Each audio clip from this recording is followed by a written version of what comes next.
সাবেক president Donald ট্রাম্পের Facebook ও Instagram account থেকে বিধি নিষেধ তুলে নিয়েছে মেটা। 12 জুলাই সামাজিক যোগাযোগ মাধ্যম দুটির মূল প্রতিষ্ঠান মেটা এই বিষয়টি নিশ্চিত করেছে। মেটা এক ব্লগ পোস্টে জানায়, রাজনৈতিক মত প্রকাশের স্বাধীনতার জন্য এই নিষেধাজ্ঞা তুলে নেওয়া হয়েছে। আমরা বিশ্বাস করি যে প্রেসিডেন্ট নির্বাচনে মনোনীতদের মতামত জানার অধিকার সাধারণ জনগণের রয়েছে। এতে আরও বলা হয়েছে, প্রেসিডেন্ট নির্বাচনের প্রার্থীরাও আর সব ফেসবুক ইনস্টাগ্রাম ব্যবহারকারীদের মতো একই কমিউনিটি স্ট্যান্ডার্ডের অধীন থাকবেন।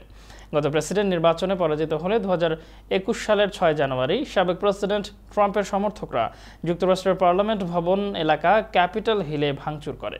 এতে তিনি সামাজিক যোগাযোগ মাধ্যমে সহিংসতায় জড়িত ব্যক্তিদের উস্কানি দিয়েছেন বলে অভিযোগ ওঠে। এরই পরিপ্রেক্ষিতে মেটা ট্রাম্পের সামাজিক যোগাযোগ মাধ্যম ফেসবুক ইনস্টাগ্রামের অ্যাকাউন্টের উপর নিষেধাজ্ঞা আরোপ করে। ফেসবুক ইনস্টাগ্রাম ছাড়াও এক্স ও ইউটিউব থেকেও ট্রাম্পের অ্যাকাউন্টে নিষেধাজ্ঞা আরোপ করা হয়েছিল। পরে ট্রাম্প নিজের সামাজিক যোগাযোগ মাধ্যম ট্রুথ সোশ্যালে মত প্রকাশ করতে থাকেন।